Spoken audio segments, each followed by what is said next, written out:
ते पुत्रा ये पितुर्भक्ता सह पिता यस्तु पोषक तन्मित्रम यत्र विश्वासः सा भार्या या निवृत्तिः।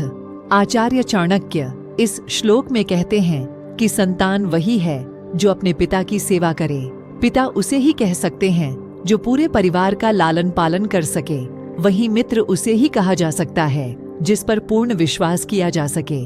साथ ही पत्नी उसे ही कहा जा सकता है जो हमेशा खुश रखें और सभी जिम्मेदारियों को भली भांति पूरा कर लें। प्रभुतं कार्यमल्पं वा तन्नरः कर्तुमिच्छति सर्वारंभेण तत्कार्यम सिंहादेकम प्रचक्षते।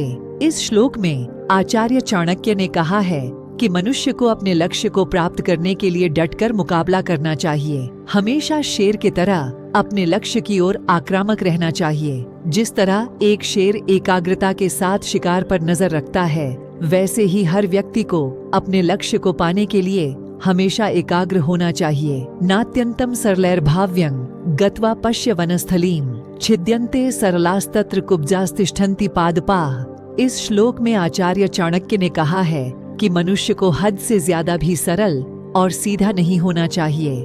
जंगल के वृक्षों में सबसे पहले सीधे वृक्षों को काटा जाता है, उसी प्रकार सीधे मनुष्य को चालाक और चतुर लोग पहले फायदा उठाते हैं।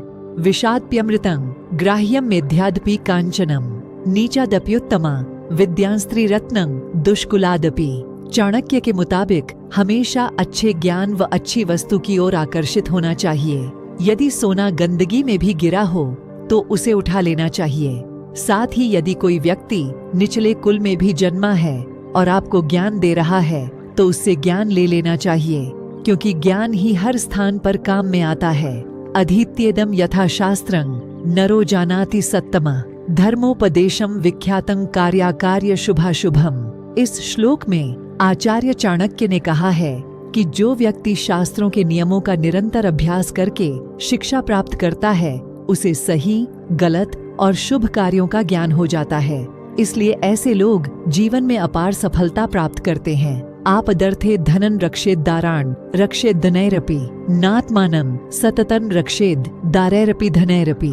चाणक्य नीति ने इस श्लोक में कहा है कि मनुष्य को आने वाली मुसीबतों से बचने के लिए धन संग्रह करना चाहिए, लेकिन धन संपदा त्याग कर भी हमेशा पत्नी की सुरक्षा करनी चाहिए। वहीं आत्मा की सुरक्षा करना है तो धन और पत्नी दोनों को तुच्छ समझना चाहिए।